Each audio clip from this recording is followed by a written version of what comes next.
আমাদের মেয়ের বয়স 18 হয়নি, কিন্তু সে একটি ছেলেকে বিয়ে করে নিয়েছে। ছেলেটি ধার্মিক নয়, আমরা চাই না মেয়ে ওই ছেলের সাথে থাকুক, কিন্তু সে তার কাছে যেতে চায়। এখন আমরা যদি জোর করে ছাড়িয়ে দিতে চাই, আমাদের কোনো গুনাহ হবে কিনা? প্রথম কথা হলো যে দিনদারিতা নাই, এবং দিনদারিতা না থাকার কারণে এরকম ছেলে, যে ছেলের সাথে সংসার করার মাধ্যমে তার দিন রিস্কের মধ্যে পড়তে পারে, বাবা মা সেখানে বাধা দেওয়ার অধিকার তাদের আছে, কারণ এটা কুফুসম্মত হয়নি।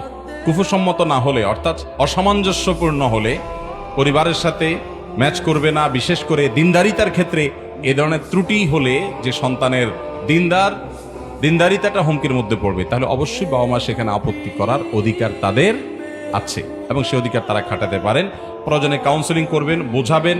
সবসময় শুধু প্রেশার ক্রিয়েট করলেই নয়, বরং অনেক ক্ষেত্রে তাদের নসিহা করার প্রয়োজন। আমাদের যুবকরা, আমাদের যুবতীরা, তারা বিপদগামিতার পথে যায়, তাদেরকে বিভ্রান্ত করার জন্য নানা চক্র কাজ করছে। আমাদের যুবকদেরকে ধ্বংস করবার জন্য তাদেরকে নাটক সিনেমার মাধ্যমে অবৈধ ভালোবাসা করার শিক্ষা দীক্ষা দেয়া হচ্ছে। আমাদের এই যুবকরা, তারা বেশিরভাগ বাবা মার অবাধ্য অসামাজিক কার্যকলাপ করে। এই যুবকদেরকে ধ্বংস করার জন্য বিভিন্ন বিদেশি নীল নকশা এক শ্রেণীর মিডিয়া বাস্তবায়ন করছে। আমাদের অভিভাবকরা সেসব বিষয়ে সচেতন যদি না থাকি, তার জন্য সবচেয়ে বেশি সাফার করতে হবে আমাদের নিজেদেরকে। বিদায় সন্তানদেরকে এই সমস্ত অপসংস্কৃতির হাত থেকে বাঁচানোর জন্য পারিবারিকভাবে নানা উদ্যোগ থাকতে হবে। আল্লাহ আমাদেরকে তৌফিক দান করুন।